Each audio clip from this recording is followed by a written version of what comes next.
Magluto tayo ng udon noodle soup.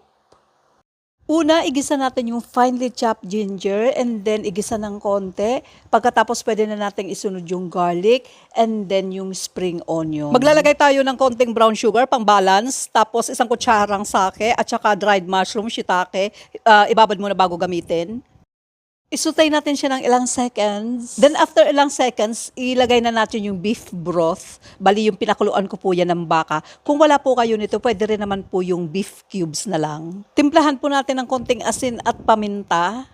Ito po yung gagamitin kong noodles na udon. Nabibili po ito sa mga supermarket sa Asian section.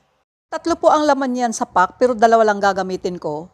Ilagay na po natin yung noodles. Bali, sandali lang po maluto yan. Mga ilang seconds lang. At after ilang seconds, luto na po siya. So, ano pang inaantay nyo? Kainan na!